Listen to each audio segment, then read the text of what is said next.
Hello guys, welcome to our YouTube channel Technical Kranti. Today I am discuss about testing and maintenance of machine.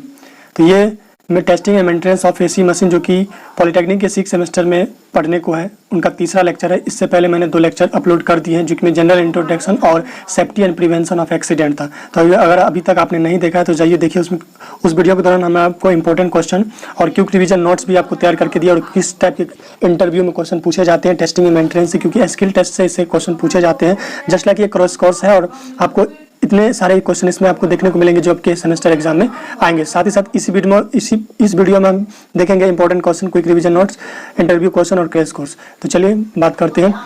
आज के unit में हम देखेंगे वाले हैं टेस्टिंग मशीन और मेंटेनेंस ऑफ मशीन। देखिए इस यूनिट से 10 मार्क के क्वेश्चन पूछे जाते हैं।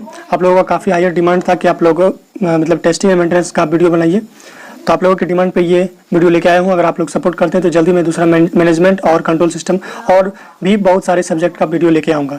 बस आपको सपोर्ट और शेयर कर देना है। शेयर करने में आपको कुछ नहीं जाता है, बस ग्रुप में शेयर कर देना है। जो भी आपका ग्रुप हो, टेलीग्राम ग्रुप हो, शेयर कर दीजिएगा। चलिए तो देखते हैं इसमें। देखिए क्वेश्चन कुछ भी पूछा जाए, मशीन का मतलब हो गया आपका यहाँ AC machine, DC machine, synchronous, induction, सभी तरह के मशीन हो जाएंगे। और ट्रांसफार्मर में फिर हम देखेंगे जो भी टाइप के टेस्ट होते हैं। तो जब भी आप इसे क्वेश्चन में आपको एक तरीका भी बता रहा हूँ कि किस तरह से क्वेश्चन फ्रेम किया जाएगा। आपको एक ही चीज़ लिखना है। देखिए क्वेश्चन अगर आपका इलेक्ट्रिक मशीन पूछ के दिया तो भी यही लिखना है जो भी इनका आंसर है। अगर सिंक्रोनस मशीन पूछ दिया तो भी यही लिखना है। अगर इंडक्शन मोटर पूछ दिया तो भी यही लिखना है। DC series motor, DC compound, DC shunt motor, AC motor, जो भी पूछे तो सब में आपको जैसे पूछ देगा explain routine test of AC machine या डीसी मशीन या सिंक्रोनस या अल्टरनेटर जो भी हो, तो आपको सिर्फ यही लिखना है। क्योंकि जो भी मशीन में टेस्ट परफॉर्म किए जाते हैं जनरली 3 टेस्ट परफॉर्म किए जाते हैं। पिछले वीडियो में हमने देखा था। पहला जो टेस्ट हमारा है वो होता है रूटिंग टेस्ट, दूसरा होता है टाइप टेस्ट और तीसरा होता है स्पेशल टेस्ट। आगे के वीडियो में हम देखने वाले हैं सभी टेस्टों को एक नज़र में। तो चलिए देखते हैं पहले हम रूटिंग टेस्ट होता क्या है। तो ये देखते हैं क्वेश्चन हमारा है कि explain the routine test of electric machine. ठीक है, इलेक्ट्रिक मशीन के लिए आपको रूटिंग टेस्ट में कैसे किया जाता है और कैसे उसको परफॉर्म किया जाता है, रूटिंग टेस्ट में कौन कौन से टेस्ट आते हैं, इस चीज़ को आपको लिखना है। सिंपली आपको पहले क्या करना है, पहले आपको रूटिंग टेस्ट का डिफिनेशन लिख देना है। तो देखिए रूटिंग टेस्ट जो है मेनली परफॉर्म किए जाते हैं कंफर्मिंग द ऑपरेशनल परफॉर्मेंस। पिछले वीडियो में हम आपको बताया था कि रूटिंग टेस्ट में क्या होता है कि जो भी मशीन डिजाइन किया जाता है, बनाया जाता है, तो उसकी ऑपरेशनल मतलब कि वो वर्क सही से कर रहा है नहीं या नहीं, इस चीज़ की जो टेस्ट की जाती है उसे हम बोलते हैं रूटिंग टेस्ट। तो जनरली जो भी मशीन डिजाइन किए जाते हैं, बनाए जाते हैं, तो जस्ट लाइक इनको पहले रूटिंग टेस्ट होता है, देन उसके बाद जो होता है टाइप टेस्ट होता है, देन उसके बाद स्पेशल टेस्ट होता है। तो पहले रूटिंग टेस्ट में ऑपरेशनल परफॉर्मेंस चेक किया जाता है किसी भी मशीन का। अब हम देखते हैं routine test of single phase और 3 फेज इंडक्शन मोटर, जो कि आपके सिलेबस में पढ़ने को है। 3 फेज इंडक्शन मोटर और सिंगल फेज इंडक्शन मोटर जो भी पूछे सभी में यही चीज़ लिखना है। ये मैं आपको बता दूं एक तरीका है जिससे आप काफ़ी ज़्यादा थ्योरी याद करने से बच सकिएगा। तो आपको को रिलेट करके याद रखना है। अगर सिंगल फेज इंडक्शन मोटर पूछे तो भी यही लिखना है, 3 फेज इंडक्शन मोटर पूछे तो भी यही लिखना है। मशीन मतलब हो गया एसी, डीसी, सिंक्रोनस, जितने भी मशीन है वो आपको इसी जो भी अगर आपको पूछ देगी कि रूटिंग टेस्ट लिखिए, टाइप टेस्ट लिखिए, तो यही चीज़ लिखना है। चलिए देखो रूटिंग टेस्ट में 4 तरह के टेस्ट आते हैं। पहला होता है इंसुलेशन टेस्ट। इंसुलेशन टेस्ट किस तरह से परफॉर्म किए जाते हैं, इंसुलेशन टेस्ट करने के लिए एक डिवाइस होता है जिनके अंदर उनके इंसुलेशन को रखा जाता है।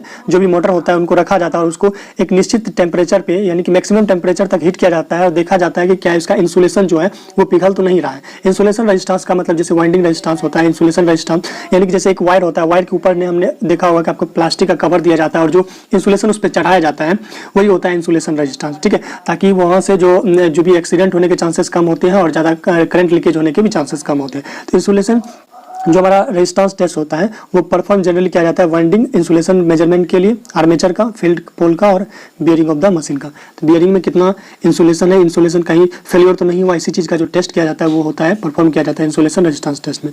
दूसरा होता है ब्लॉक रोटर टेस्ट। अब नाम से ही स्पष्ट है, ब्लॉक मतलब क्या, जाम कर देना, बंद कर देना। यानी कि इसमें क्या करता है किसी भी मशीन, जैसे ये मशीन है तो उसके रोटर को जो होता है, जैसे 2 टाइप के रोटर होते हैं, वाउंड रोटर और दूसरा होता है स्क्विरल केज रोटर। तो उसमें क्या होता है कि जिसमें रोटर को ही बंद कर दिया जाए, यानी रोटर को जो है वर्किंग कंडीशन में नहीं रखा जाता है और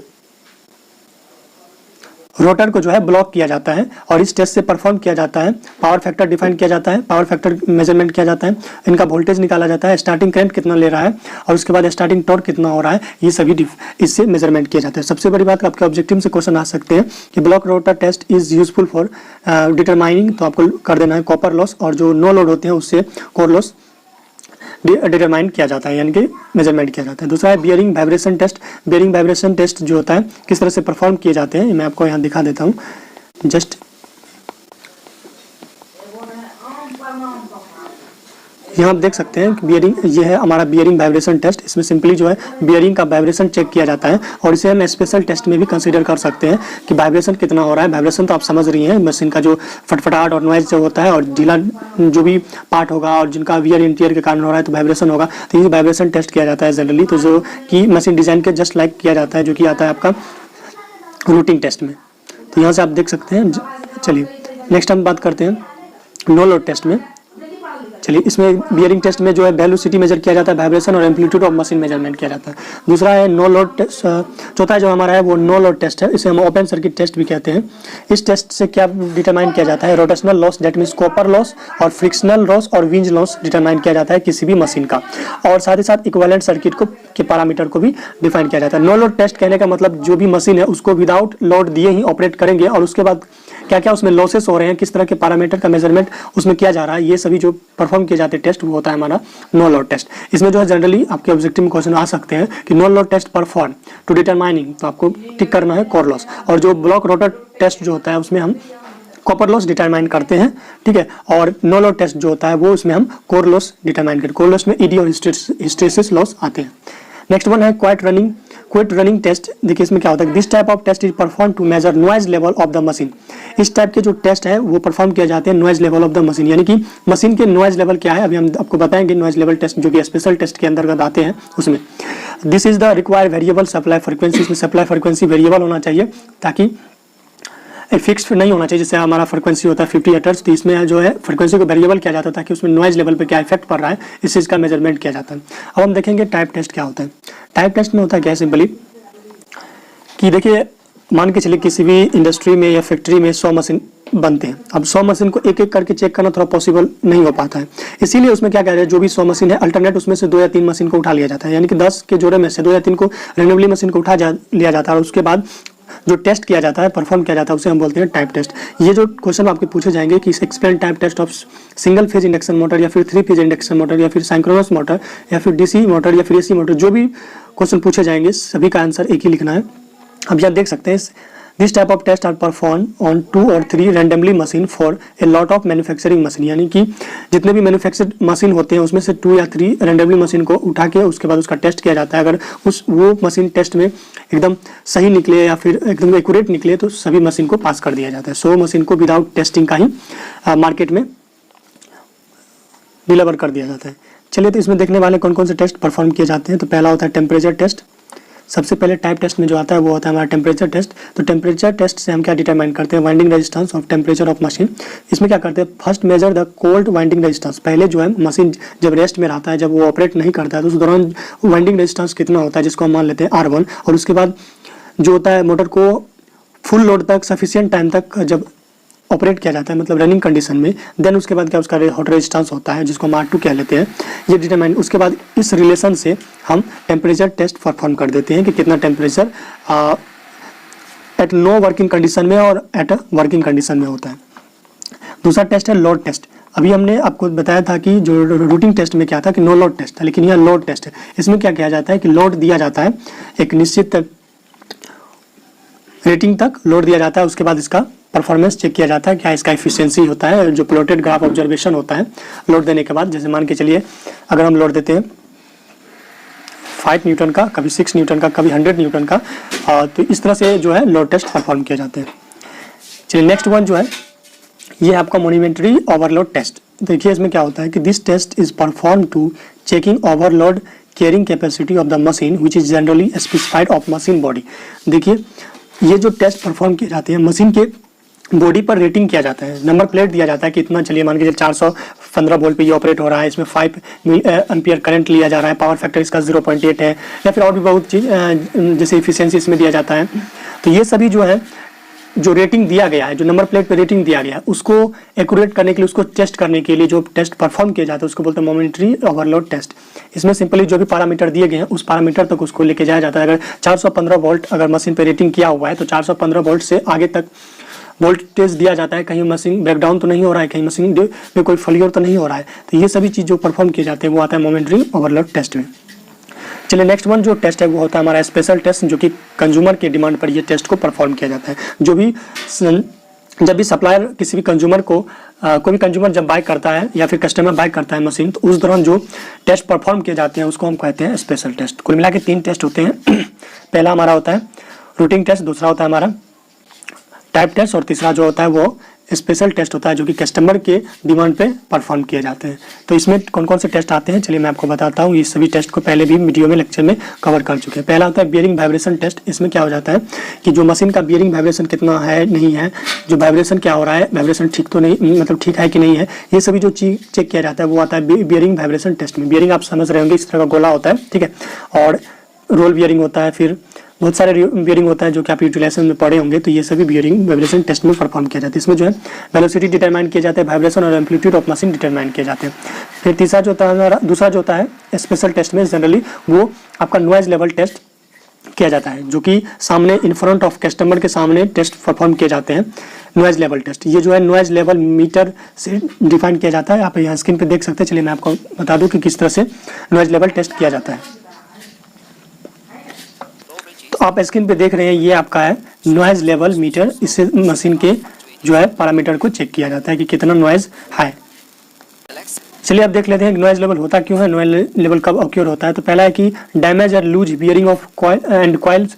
जो अभी कभी भी जो बियरिंग है वो लूज हो सकता है या फिर कॉइल लूज होने के कारण नॉइज क्रिएट होता है, वाइब्रेशन क्रिएट होता है। और दूसरा है कि बेंट मोटर शाफ्ट, जो शाफ्ट होता है मोटर का वो मुड़ जाता है, उसके कारण भी वाइब्रेशन और नॉइज क्रिएट होता है मशीन में। और loose part of inside the motor, machine के अंदर जो भी पार्ट होते हैं अगर वो लूज हो जाते हैं, नॉट वोल्ट जो भी होते हैं अगर वो ढीला हो जाते हैं तो उस दौरान भी नॉइज और वाइब्रेशन क्रिएट होते हैं। और दूसरा है इम्प्रॉपर अलाइनमेंट, सही तरीके से उनको सैचुरेट नहीं किया जाता है तो उसके दौरान भी इसके कारण भी नॉइज और वाइब्रेशन होता है। पांचवा हमारा कि loose of weak motor base, जो बेस होता है जिस पे मोटर को बैठाया जाता है अगर वो लूज है, उसको सही तरीके से टाइट नहीं किया जाता है तो उस दौरान भी उसके कारण भी क्या होता है कि वाइब्रेशन और नॉइज क्रिएट होता है। चलिए अब देखते हैं मेंटेनेंस ऑफ मशीन, ठीक है, इंडक्शन मोटर, और जो कि सबके सिलेबस में है कि what is the preventive maintenance of induction motor. वैसे ये क्वेश्चन 2019 में पूछा जा चुका है। अब देखते हैं preventive maintenance is regulatory perform plan and schedule maintenance. जो प्रिवेंटिव मेंटेनेंस होता है जो कि मशीन के लिए काफ़ी यूजफुल होता है, ये जो है एक शेड्यूल के तहत, जैसे कि 1 ईयर के लिए, 1 वीक के लिए, 6 मंथ के लिए जो मेंटेनेंस परफॉर्म किए जाते हैं, मतलब इसका एक शेड्यूल होता है, एक प्री प्लान होता है। तो ये सभी जो मेंटेनेंस होते हैं वो होता है प्रिवेंटिव मेंटेनेंस। अब देखिए अगर प्रिवेंटिव मेंटेनेंस हम नहीं करते हैं तो क्या हो सकता है कि जो हमारा मशीन है वो ब्रेक डाउन हो सकता है एट ए वर्किंग कंडीशन में। इसीलिए this type of test maintenance is very important for machine in order to increase the life of machine and keep working satisfactory. इसीलिए इस तरह के जो टेस्ट हैं इस तरह की जो मेंटेनेंस है, प्रिवेंटिव मेंटेनेंस जो है वो मशीन के लाइफ को इंक्रीज यानी कि लंबे समय तक टिके रहने के लिए और सही तरीके से वर्क करने के लिए प्रिवेंटिव मेंटेनेंस काफ़ी ज़रूरी होता है। अब हम इसके ऑब्जेक्टिव को देख लेते हैं कि प्रिवेंटिव मेंटेनेंस का क्या उद्देश्य है, क्या पर्पस है। To keep the plant in good working condition. अगर हम प्रिवेंटिव मेंटेनेंस शेड्यूलेड करते हैं 6 मंथ में, 1 ईयर में, या फिर पर डे या फिर वीकली, तो उसके कारण क्या होगा कि जो हमारा प्लांट है, जो भी मशीन है, वो गुड वर्किंग कंडीशन में रहेगा और कम खर्चा लगेगा मरम्मत करने में। दूसरा है कि लेस स्टैंड बाय इक्विपमेंट। अगर मशीन ठीक ठाक रहा तो हमें स्टैंड बाय यूनिट की जरूरत नहीं पड़ेगी। जैसे आपने देखा होगा बड़े बड़े पावर प्लांट में बहुत सारे स्टैंड बाय यूनिट की तरह मशीन को वर्क में लिए जाते हैं। अगर एक मशीन खराब हो जाती है दूसरा मशीन ऑपरेट किया जाता है, तो वहाँ ये नहीं जरूरत पड़ेगा। अगर हम मेंटेनेंस करते हैं तो जो भी हमारा पहला मशीन होगा वही प्रॉपर रूप से चलेगा, तो दूसरे मशीन की आवश्यकता नहीं है। और तीसरा पॉइंट है कि टू प्रिवेंट प्रीमैच्योर फेल्योर, यानी कि असमय में जो फेल्योर हो जाता है, किसी भी टाइम में अचानक जो फेलियर हो जाता है मशीन या मशीन ब्रेकडाउन हो जाता है, इस चीज़ को भी अवॉइड किया जा सकता है अगर हम प्रिवेंटिव मेंटेनेंस करते हैं। और चौथा हमारा पॉइंट है कि to reduce loss in production time. जो भी प्रोडक्शन टाइम होगा उसका जो लॉस होगा वो रिड्यूस होगा। फिर है कि to reduce any accident and hazard. अगर हम मेंटेनेंस डेली शेड्यूल या फिर वीकली शेड्यूल या फिर जो भी है मंथली शेड्यूल के अनुसार करते हैं तो जो एक्सीडेंट है और हजार्ड खतरा ये सभी होने के चांसेस कम हो जाते हैं। ये हम देखते हैं अब effect of absence of maintenance. अगर हम किसी भी मशीन या प्लांट का मेंटेनेंस नहीं करते हैं तो उस पर क्या इफेक्ट होने वाला है, इस चीज़ को समझते हैं। पहली बात है कि if cooling is not perfect and temperature rise ignored, insulation is affected. यानी कि मेंटेनेंस के दौरान अगर हम कूलिंग का जो भी परफेक्शन है, जो भी टेम्परेचर राइज को अगर हम इग्नोर करते हैं तो जो इंसुलेशन है वो फेलियर हो जाएगा और मशीन हमारा ब्रेकडाउन हो जाएगा और प्लांट हमारा जो है वो ब्रेकडाउन हो जाएगा। और इससे क्या होगा कि जो इलेक्ट्रिसिटी की क्षतिपूर्ति नहीं पूरी होगी। चलिए नेक्स्ट जो पॉइंट है वो है insulation resistance must be less than 1 mega ohm. ये एक ऑब्जेक्टिव क्वेश्चन है कि इंसुलेशन रेजिस्टेंस कितने के बीच होना चाहिए, मतलब कितने तक होना चाहिए, तो लेस देन 1 मेगा ओम होना चाहिए। ये ऑब्जेक्टिव से क्वेश्चन आ सकते हैं। तो if it is measurement is ignored it will affect the operation. अगर हम इस चीज़ को इग्नोर करते हैं, 1 मेगा ओम से अगर ये बढ़ जाता है इंसुलेशन रेजिस्टेंस, तो हमारा जो मशीन है या प्लांट है वो ब्रेक डाउन हो सकता है। तीसरा पॉइंट है हमारा कि brush tension, brush setting, brush clearance shall be properly inspected, if not then performance is affected. अगर हम ब्रूस के टेंशन को, ब्रूस और कम्यूटेटर सभी चीज़ों, मशीन के जितने भी पार्ट है उसको प्रॉपर रूप से अगर हम नहीं देखते हैं, तो उसके कारण क्या होगा कि हमारा जो मशीन का परफॉर्मेंस है वो इफेक्टेड होगा, और मशीन कभी भी एनी टाइम कभी भी अचानक ब्रेकडाउन हो सकता है और हमारा जो वर्क है वो अफेक्टेड हो सकता है। If maintenance of cooling system is not done the overall system operating will be affected. तो सिंपली आप समझ सकते हैं कि मेंटेनेंस अगर हम नहीं करेंगे तो हमारा जो मशीन है वो अचानक और किसी भी समय में ब्रेकडाउन हो सकता है।